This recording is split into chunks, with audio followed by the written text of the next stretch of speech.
dito sa Pilipinas. Ang nagsabi ng mga salitang iyon ay isang babaeng dating sundalo ng US Army Delta Force na walang takot na nakipaglaban sa mga digmaan. Sa loob ng 5 taon, hindi mabilang ang mga mapanganib na misyon na kanyang pinagdaanan, hindi kailanman umatras sa gitna ng putukan. Ngunit isang pangyayari ang bumago sa kanyang buhay. Tumakas siya mula sa Estados Unidos at napadpad sa isang lugar na hindi niya inakalang tatapakan ng Pilipinas. Paano nga ba ang isang matigas na babaeng sundalo ay naging isang malambing na babae? Halina't pakinggan natin ang kanyang hindi kapani-paniwalang kwento. Ako si Captain Amanda Harrison, 29 taong gulang, dating miyembro ng US Army Delta Force. Oo, iyon ang maalamat na unit na mas piling-pili pa raw kaysa sa Navy SEALs.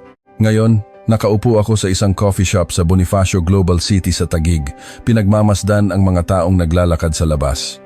1 taon pa lang ang nakalipas, nasa disyerto ako ng Afghanistan sa isang misyon kung saan anumang oras ay maaari akong mamatay. Ngayon, ang pinakamalaki kong problema ay kung halo-halo ba o sagot gulaman ang o-orderin ko. Ipinanganak ako sa Alexandria, Virginia, isang tahimik na residential area na 10 minuto lang ang layo mula sa Pentagon. Ang bahay namin ay isang puting brick house na may perpektong damuhan na ginugupit mismo ng aking ama. Sa loob, nakasabit ang kanyang mga medalya at mga litratong nakauniporme. Ang aking ama, si Brigadier General Robert Harrison, ay isang Cho-Chan Kwe-hwa Operations Planner sa Pentagon. May taas siyang 185 cm, matipuno ang katawan, at laging tuwid ang tindig. Kahit sa bahay, bihirang-bihira siyang hindi naka-uniporme. Ang aking ina, si Catherine, ay isang tipikal na asawa ng sundalo na buong buhay na sumuporta sa karera ng aking ama. Sa panlabas, perpekto kaming pamilya ng militar, pero ang alaala ko sa aking pagkabata ay hindi masaya. Sa 5 kong kaarawan, habang ang ibang bata ay tumatanggap ng mga manika at laruan, isang maliit na military backpack ang natanggap ko. Sabi ng aking ama habang nakangiti, "Gagamitin natin yan sa training mo." Ang ngiting iyon, tandang-tanda ko pa hanggang ngayon. Simula noon, kailangan kong gumising ng 6 a.m. para tumakbo. Kasama niya, sa edad na 7, dinala niya ako sa firing range sa unang pagkakataon. Umiyak ako sa takot dahil sa ingay ng baril, pero sabi niya, ang isang Harrison ay hindi dapat natatakot sa ganitong tunog.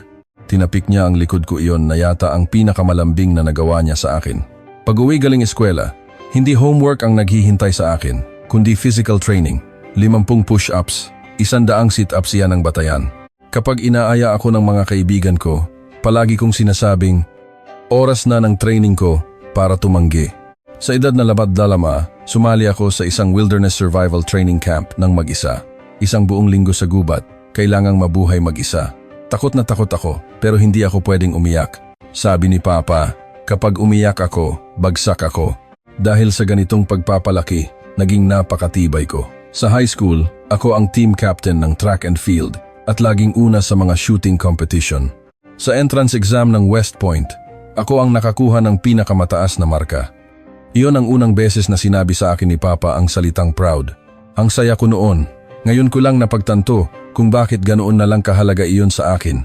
Sa loob ng 4 na taon sa military academy, perpekto ang aking grado at laging pinakamataas ang score sa physical fitness tests. Pagka-graduate, nag-apply ako sa Special Forces. Ang selection process ng Delta Force ay parang impyerno. Sa daan-daang aplikante, wala pang 10 ang nakapasa at ako lang ang nag-iisang babae. Noong una, pinagdudahan ako ng mga kasamahan ko. Anong magagawa ng isang babae? Ganoon ang tingin nila. Pero pagkatapos ng unang combat training, nagbago ang tingin nila sa akin. Lalo na sa close quarters combat at sniping, kahit mga lalaking miyembro ay humanga sa galing ko. Doon ko nakuha ang palayaw na babaeng bakal. Sa nakalipas na 5 taon, mahigit 30 combat missions ang matagumpay kong naisagawa. Afghanistan, Iraq, Syria, narating ko na ang mga pinakamapanganib na lugar sa mundo. Hostage rescue, pagtugis sa mga terorista, pagprotekta sa mga VIP, laging perpekto ang trabaho ng team ko at para sa akin, iyon ang inaasahan. Ang pinaka hindi ko malilimutan ay ang mga tauhan ko, lalo na ang isang 23 taong gulang na sarhento na si Jason Miller. Taga Texas siya, masayahin at laging nakangiti. Kahit sa mga delikadong misyon, nagbibiro pa siya, "Kapitan, kailangan nating makabalik ng ligtas para makapakinig pa ako ng OPM, ha?" Si Jason ay sobrang nahumaling sa kulturang Pilipino. Tuwing bakasyon, nanonood siya ng mga Pinoy teleserye at nakikinig sa mga kanta ng Ben at ni Sarah Geronimo. Kapitan, mukhang napakatahimik sa Pilipinas. Walang giyera at mababait daw ang mga tao. Pagka-retire ko, pupunta talaga ako doon. Tandang-tanda ko pa ang ningning sa kanyang mga mata habang sinasabi iyon. Noong panahong iyon, iniisip ko lang na isa iyong pangarap ng isang batang sundalo, pero lahat ng iyon ay gumuho sa isang iglap. Noong nakaraang taglagas, may huli kaming misyon sa Afghanistan. Hulihin ng buhay ang isang mataas na opisyal ng Taliban. Ayon sa intelligence, isa itong simpleng misyon. Ang target ay nasa isang gusali sa residential area at mahina lang daw ang seguridad. Nagsimula ang operasyon ng 2 p.m. Bilang team leader, ako ang namuno. Matapos suriin ang paligid ng gusali, wala kaming nakitang panganib. Ginamit namin ang scanner at bomb detector, mukhang ligtas lahat. Nang magbigay ako ng utos na pumasok, si Jason ang unang kumilos, matapang gaya ng dati. Noong sandaling iyon, habang tinitingnan ko ang likod niya, napaisip ako, talagang maaasahan ang tauhan kong ito. Ngunit may isang bagay akong nakaligtaan. May pressure-activated IED, improvised explosive device, na nakatago sa pasukan ng gusali. Masyadong sopistikado ang pagkakakubli nito, kaya hindi natukoy ng aming equipment. Nang tumapak si Jason sa may pintuan, sumabog ito. Naalala ko pa ang sandaling iyon, parang slow motion. Ang nakakasilaw na liwanag, ang nakakabinging pagsabog, at ang katawan ni Jason na tumilapon. Nang mawala ang usok, ang sumunod na tanawin ang pinakanakakatakot na sandali sa buhay ko. Buhay pa si Jason, pero wasak ang ibabang bahagi ng kanyang katawan. Duguan siyang tumingin sa akin at umunggol. Kapitan, ang sakit. Halos mabaliw ako sa nakita ko. Agad kong tinawag ang medic, pero huli na ang lahat. Sa ospital, sinabi ng doktor ang resulta. Paralyzed from the waist down. Hindi na siya makakalakad. Nang marinig ko iyon, halos mapaluhod ako sa panghihina ng aking mga tuhod. Nang huli kong makita si Jason, nakaupo siya sa wheelchair. Sinubukan pa niya akong patahanin. Kapitan, okay lang. Nangyayari talaga ang mga ganito. Hindi niyo po kasalanan. Pupunta ako sa Palawan para magsimula ng bagong buhay. Gusto kong mamuhay ng payapa doon, tulad ng mga napapanood ko sa teleserye. Kakain ako ng lechon at makikipag-date sa tabi ng dagat. Isang 23 taong gulang na binata, nakaupo sa wheelchair pero hindi sumusuko sa pangarap niya para sa hinaharap. Nang makita ko iyon, tuluyan na akong gumuho. Dahil sa maling desisyon ko, nawasak ang pangarap ng isang binata. Simula noon, nagbago ang buhay ko. Gabi-gabi, naririnig ko ang pagsabog. Ang ungol ni Jason ay umaalingaw-ngaw sa aking tainga. Kapag nakakarinig ako ng putok ng baril, nanginginig ang buo kong katawan at inaatake ako ng panic disorder. Noong unang buwan, hindi ako makalabas ng kwarto. Nag-aalala si Papa sa kalagayan ko. Isang araw, bigla niyang binuksan ang pinto ko at sinabing, "Amanda, hindi pwedeng maging mahina ang isang sundalo. Lahat nagkakamali. Bumangon ka at lumaban ulit. Isipin mo ang dangal ng pamilyang Harrison." Noong sandaling iyon, sumabog ang lahat ng emosyon na kinimkim ko sa loob ng 29 na taon. "Papa, kailanman, hindi ka nagkaroon ng anak, kundi isang sundalo lang. Hindi mo ako minahal. Ngayong nasira ako, kinakahiya mo ako, di ba? Nasaktan ang tauhan ko dahil sa akin. Nasira ko ang buhay ng isang binata at nasasaktan ako. Mahina ba yon?" Nakita kong natigilan ang mukha ni Papa. Iyon ang unang beses na sinigawan ko siya. Kinagabihan, umalis ako ng bahay. Hindi ko na kayang manatili roon. Ilang araw akong tumira sa isang hotel at laging sumasagi sa isip ko ang sinabi ni Jason. Gusto kong mamuhay ng payapa sa Pilipinas. Isang araw, habang nag-i-scroll sa YouTube, may napanood akong video na nagpabago sa buhay ko. Tungkol iyon sa kabutihan ng mga Pilipino. Ligtas maglakad sa gabi. Kapag nawalan ka ng wallet, may magbabalik nito at halos walang kaso ng pamamaril. Para sa akin, parang panaginip ang lahat ng iyon. Doon ko naintindihan kung bakit iyon ang pinapangarap ni Jason. Doon, sa lugar na iyon na payapa at ligtas, baka sakaling makapagsimula rin ako. Kaya nagpasya akong pumunta sa Pilipinas. Walang plano, walang paghahanda, basta nagdesisyon lang ako. Pagdating ko sa Ninoy Aquino International Airport, ang unang naramdaman ko ay ang kakaibang hangin. Huminga ako ng malalim. Walang amoy ng pulbura, walang tensyon. Nakakapanibago ang mga ngiti ng airport staff. Sa loob ng ilang taon, laging alerto ako. Pero dito, parang kusa na lang lumuwag ang mga balikat ko. Sa immigration, narinig ko ang anunsyo sa Tagalog at Ingles. Nandito na talaga ako sa Pilipinas, naisip ko. Ito ang bansang pinapangarap ni Jason. May kirot sa puso ko, pero kasabay nito ay ang pag-asa para sa isang bagong simula. Paglabas ng airport, sumakay ako ng taxi. Tinanong ako ng driver sa Ingles, "Where to, ma'am?" Ipinakita ko ang address ng isang backpackers hostel sa Poblacion, Makati. "Ah, Poblacion, maraming foreigner doon, maganda diyan," sabi niya sabay thumbs up. Mula sa bintana ng taxi, ibang-iba ang Maynila sa inaasahan ko. Magulo ang trapiko, pero may buhay sa mga kalsada. At higit sa lahat, ramdam ko ang kapayapaan. Walang mga military vehicle, walang checkpoints, walang mga armadong sundalo. Ang normal na araw-araw na ito ay bago para sa akin. Pagdating sa Poblacion, naging isang adventure ang paghahanap sa hostel. Maraming kabataan at may pop music na tumutugtog kung saan-saan. Naalala ko si Jason. Gaano kaya siya kasaya kung naririnig niya ang mga kantang to? Naisip ko, mas malinis at komportable ang hostel kaysa sa inaasahan ko. Habang nag-check-in, may sinasabi sa akin ang receptionist sa Tagalog. Habang nalilito ako, may nagsalita mula sa likod ko sa Ingles. He's explaining the Wi-Fi password and the nearby facilities. Paglingon ko, isang Pilipinong lalaki na may taas na mga 175 centimeters ang nakita ko. May maamo siyang mukha at mainit na ngiti. "Hi, I'm Juan de la Cruz, but you can call me Jay. I teach Tagalog to foreigners here," pagpapakilala niya. Ganoon ko unang nakilala si Jay. Hindi ko pa alam noon, pero iyon ang sandaling magpapabago sa buhay ko. Pagkatapos kong mailagay ang mga gamit ko, sabi ni Jay, sasamahan niya raw ako sa isang convenience store habang naglalakad kami kung ano-ano ang napag-usapan namin. "First time mo sa Pilipinas? Anong nagdala sa'yo rito?" tanong niya. Sinabi ko lang na nagbabakasyon ako. Hindi ko masabi ang buong katotohanan. Pagpasok namin sa 7-Eleven, naranasan ko ang unang culture shock. Ang daming pagkain, may mga convenience store din sa Amerika, pero hindi ganito karami at ka-diverse ang pagkain. Ang pambansang merienda, sabi niya habang tinuturo ang siopaw at hotdog on a stick. Kumuha ako ng isa, masarap pala. "Kung may oras ka bukas, gusto mo bang mag-enroll sa Tagalog Learning Center? Mas madali ang biyahe mo kung marunong ka ng basic," mungkahi ni Jay. Pumayag agad ako. Dahil plano ko namang manatili ng matagal, makakatulong ang pag-aaral ng wika. Kinabukasan, sa klase ng Tagalog, nagulat ako. Mas marami pa sa inaasahan ko ang mga dayuhang tulad ko. Mga taga-Amerika, Europe, Southeast Asia, lahat gustong matuto. Magaling na guro si Jay. Ginagawa niyang simple ang komplikadong grammar.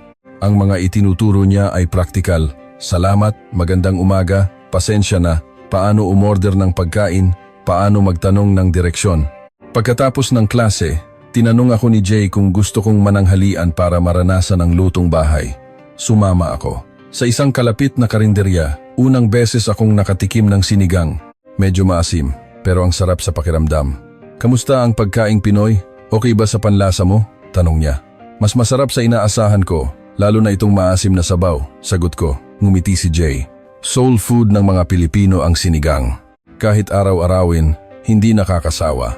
Ipinaliwanag niya ang kultura ng pagkain sa Pilipinas, ang pagkakamay, ang pagsasalo-salo. Pagkatapos kumain, tinulungan niya akong maghanap ng apartment. Nakahanap kami ng isang maliit na studio unit malapit sa Poblacion. Tinulungan din niya akong kumuha ng ACR iCard, Alien Certificate of Registration. Sa tulong ni Jay, naging maayos ang lahat. Lumipas ang isang linggo, unti-unti na akong nasasanay sa buhay sa Pilipinas. Araw-araw, may klase ako sa Tagalog at pagkatapos, namamasyal kami ni Jay. Lalo akong humanga sa kabaitan ng mga Pilipino. Isang araw, naligaw ako sa MRT station. Habang tinitingnan ko ang mapa, isang ale ang lumapit at nagtanong sa Ingles, "Where are you going, Hija?" Sinabi ko ang destinasyon ko at sinamahan niya ako hanggang sa tamang sakayan. "Ingat ka, ha?" sabi pa niya bago umalis. Habang tumatagal ang pagsasama namin ni Jay, gumaan ang pakiramdam ko. Hindi niya ako minamadali o tinatanong tungkol sa personal kong buhay. Nariyan lang siya, tinutulungan akong mag-adjust. "This weekend, kung may oras ka, gusto mo bang manood ng sunset sa Manila Bay? Isa yan sa mga paboritong date spot ng mga Pinoy," sabi niya. Pumayag ako. Habang kumakain kami ng fishball at kwek-kwek sa tabi ng dagat at pinapanood ang paglubog ng araw, may naramdaman akong kakaiba. Kamusta ang buhay mo sa Pilipinas? Nakakapag-adjust ka na ba? Tanong niya. Mas mabuti pa sa inaasahan ko. Payapa at ligtas. Ito ang lugar na hinahanap ko. Noong mga sandaling iyon, naramdaman kong iba ang tingin sa akin ni Jay. Hindi na lang basta pagkamausisa, kundi may mas malalim na damdamin. Hindi ko rin maikakaila na nahuhulog na rin ang loob ko sa kanya. Pero kasabay nito ang takot. Paano kung malaman niya ang nakaraan ko? Ang tunay kong pagkatao? Na hindi ako isang ordinaryong turista, kundi isang sundalong nakipaglaban sa giyera. Mabibigo kaya siya? Sa unang buwan ko sa Pilipinas, ang pinakamalaking pagbabago ay ang kapayapaan ng aking puso. Naging malalim din ang relasyon namin ni Jay. This weekend, gusto mo bang pumunta sa El Nido, Palawan? Pinakamagandang lugar yan sa Pilipinas, sabi niya. Ang biyahe naming iyon sa Palawan ang tuluyang bumago sa puso ko. Mula sa eroplano, napakaganda ng asul na dagat ng El Nido. Malayong malayo sa langit na nakikita ko lang mula sa mga battle zones. Habang tinitingnan ang payapang tanawin, naisip ko, gusto kong tumira sa ganitong lugar. Sumakay kami ng bangka para mag-island hopping. Walang katapusang mga puting buhangin, lunti ang dagat, at payapang tanawin parang panaginip. Kinagabihan, nag-dinner kami sa isang restaurant sa tabi ng dagat. Habang nagtutoast kami ng alak, doon ko unang natanto na may espesyal na akong nararamdaman para sa lalaking ito. Mandy, you're special. Iba ka sa ibang mga dayuhan, sabi niya. Bakit naman? Matatag ka. Sa labas, mukha kang masayahin, pero sa loob, parang may napakatibay na kalooban. Kinabahan ako sa sinabi niya. Nahalata na kaya niya. Pero kasabay nito, natuwa ako na ganoon ang tingin niya sa akin. Pagbalik namin mula sa Palawan, mas lalo kaming naging malapit. Nagpunta kami sa Vigan, umakyat sa Tagaytay. Pero may mga pagkakataong muntik na akong mabuking. Isang araw, nanonood kami ng isang action movie na bida si Coco Martin. Nang may mali sa fighting technique na ginamit, hindi ko napigilang sabihin, mali yan. Dapat ganito. Wow, Mandy, marunong ka pala ng martial arts? Sa mga pelikula ko lang nakikita. Nakalusot ako, pero nakita ko ang pagdududa sa mga mata ni Jay. Ang mas delikadong sandali ay nangyari sa poblasyon. Isang lasing na lalaki ang lumapit at binastos ako. Agad akong napaposisyon sa isang defensive stance, isang close quarters combat stance na natutunan ko sa Delta Force. Mabuti na lang at pinakalma ni Jay ang lalaki. Mandy, parang nag-aral ka ng self-defense. Ang professional ng porma mo kanina, sabi niya. Sa Amerika, lahat ng babae natututo ng kaunti para sa kaligtasan pagsisinungaling ko. Pero ang pinakamatinding sandali ay dumating nang isama ako ni Jay sa isang VR shooting game. Tara, may alam akong masayang lugar. Wow, may ganito pala sa Pilipinas. Ang mga airsoft gun ay halos kapareho ng M4A1 na ginagamit ko. Laro tayo. Nag-training din ako ng kaunting shooting dati, sabi ni Jay. Kinabahan ako. Para itago ang galing ko, sinadya kong hindi tamaan ang mga target, pero ang porma at paghinga ko hindi maitatago. Ang perpekto ng porma mo, bakit kaya hindi mo matamaan? Tanong ni Jay. Pero nang si Jay na ang bumaril, nagulat ako. Ang porma niya, pang-propesyonal. At ang resulta, halos lahat tinamaan niya. Wow, Jay, paano mo nagawa yon? Ang galing mo. Dating sundalo kasi ako. Naglingkod ako sa Scout Rangers. Noong sandaling iyon, parang huminto ang mundo ko. Scout Rangers, ang pinakapiling Special Forces Unit ng Pilipinas? Kung ako ay Delta Force, si Jay ay katumbas ng Delta Force ng Pilipinas. Kinagabihan, hindi ako makatulog. Pareho pala kami ng pinanggalingan. Ilang araw ang lumipas, nangyari ang isang insidente sa MRT. Isang lalaki ang nanghihipo sa isang babaeng estudyante. Gusto kong kumilos, pero nag-alangan ako. Pero si Jay, tahimik na lumapit sa lalaki at gamit ang isang perpektong joint lock, pinasuko niya ito. Sa presinto tayo, sabi niya, malamig at desidido.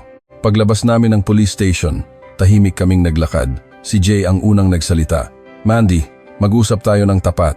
Pareho tayong may itinatago, di ba? Sa isang bench sa Luneta Park, doon kami nag-usap. Si Jay ang nauna. Naglingkod ako sa Scout Rangers sa loob ng 10 taon. Na-deploy din ako sa Mindanao. Pagka-retire ko, gusto ko ng simpleng buhay, kaya naging Tagalog teacher ako. Ako na ang nagsalita. Ako. Dating miyembro ng US Army Delta Force, 5 taon, mahigit 30 misyon. Pero last year, dahil sa pagkakamali ko, malubhang nasugatan ang tauhan ko. Para makatakas sa trauma, pumunta ako rito.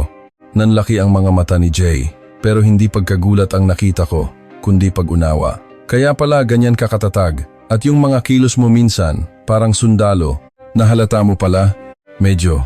Sa paraan mo palang maglakad iba na, at ang reaksyon mo sa panganib hindi pang ordinaryong tao. Magdamag kaming nag-usap tungkol sa aming mga karanasan, sa hirap ng pagiging sundalo, at sa pangarap para sa isang simpleng buhay.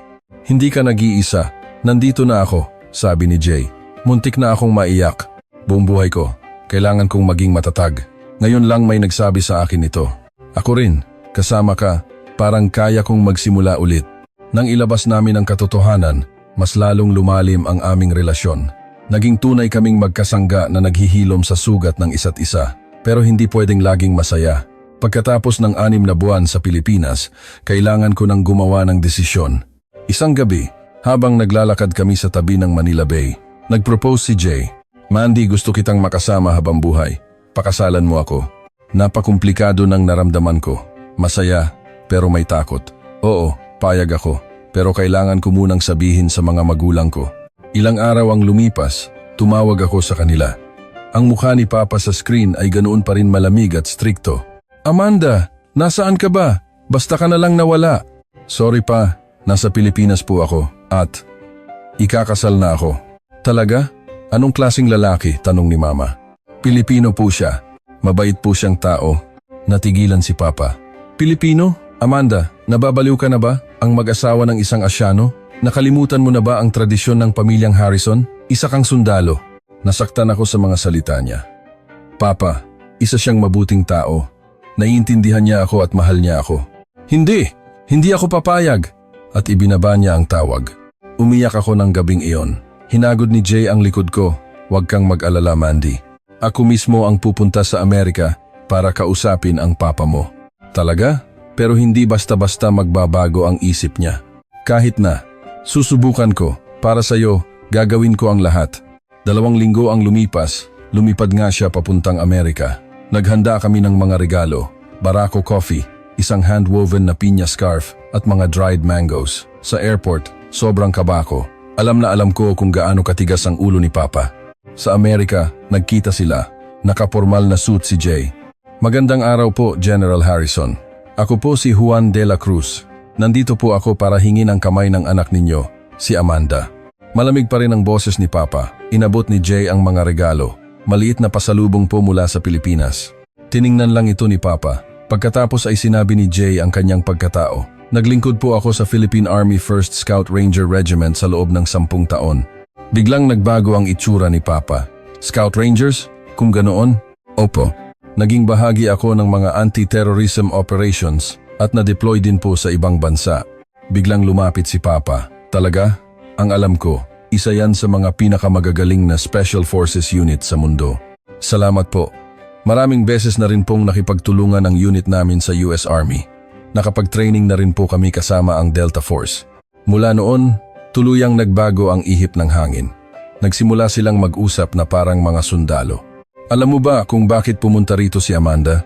Opo sir, alam ko po ang pinagdaanan niya, pero ngayon, unti-unti na siyang bumabangon. Nakita ko ang pangingilid ng luha sa mata ni Papa. Ako, naging masyado ba akong mahigpit sa kanya? Hindi po sir. Mahal na mahal at nirerespeto po kayo ni Amanda. Sobra lang po siyang nasaktan noon, pero sa Pilipinas, unti-unti siyang gumagaling. Naging masayahin na po siya ulit. At pangako ko po, aalagaan at mamahalin ko si Amanda habang buhay. Biglang ikinuwento ni Papa ang lolo ko. Ang lolo ko raw ay isang US military advisor na na-station sa Clark Air Base noon at laging sinasabi kung gaano katapang at may dangal ang mga sundalong Pilipino. Kumuha si Papa ng isang lumang album. Ipinakita ang mga litrato ng lolo ko sa Pilipinas. Nang makita ito ni Jay, sinabi niya, "Dahil po sa sakripisyo ng lolo ninyo para sa aming bansa, mayroon kaming Pilipinas ngayon." Doon, parang tuluyan nang lumambot ang puso ni Papa. Binata, mukhang nagkamali ako. Mayroon akong maling akala tungkol sa Pilipinas. Nag-alala lang ako para kay Amanda. Kinagabihan, si Papa mismo ang tumawag sa akin sa Pilipinas. "Amanda, anak, patawarin mo si Papa.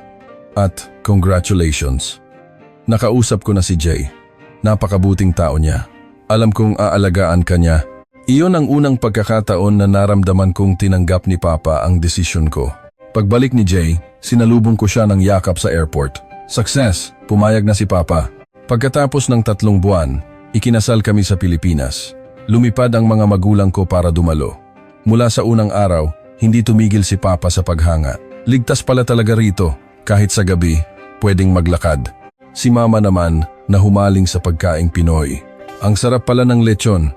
Pinagsama namin ang tradisyonal na kasal na Pilipino at Western. Suot ang barong Tagalog at Filipiniana, at pagkatapos ay wedding gown at suit. Nang makita ako ni Papa sa aking Filipiniana, sinabi niyang, "Napakaganda mo anak," habang nangingilid ang luha. At taimtim niyang sinabi kay Jay, "Ipinagkakatiwala ko sa iyo ang anak ko." Sa reception, nagbigay ng talumpati si Papa. Noong una, nag-alala ako, pero ngayon, sigurado na akong para talaga sa isa't isa ang dalawang ito. Sa totoo lang, pagka-retire ko, gusto ko nang tumira rito. Bago sila umuwi, sinabi sa akin ni Papa, "Amanda, anak, buong buhay kitang pinalaki bilang isang sundalo. Ngayon ko lang napagtanto na ikaw ang pinakamahalaga kong anak na babae. Maging masaya ka ha, at tumawag ka paminsan-minsan." Ngayon, 1 taon na kaming kasal. Nagtayo ako ng isang maliit na coffee shop sa Makati. Ang pangalan ay Kapayapaan Cafe ni Mandy. Si Jay naman ay may security company para sa mga dayuhan. Paminsan-minsan, tumatawag si Jason. Nagsimula na siya ng bagong buhay sa Palawan. Kahit naka-wheelchair, masaya siya. "Kapitan, salamat sa iyo. Dahil sa iyo, nakilala ko ang Pilipinas. Gumaan ang puso ko." Si Papa, tumatawag din para manggumusta. Ngayon, masaya na ako. Malayo sa giyera at putukan, namumuhay ako ng payapa kasama ang pamilyang binuo ko kasama si Jay, napapaligiran ng mga taong nagmamahal sa akin. Ang kapayapaan at pag-ibig na natagpuan ko sa Pilipinas ang tuluyang naghilom sa akin. Hindi na ako isang sugatang sundalo, kundi isang babaeng minamahal. Dito nagtatapos ang kwento ngayong araw. Kung nagustuhan ninyo, mangyaring mag-subscribe at mag-like. Maraming salamat sa inyong oras.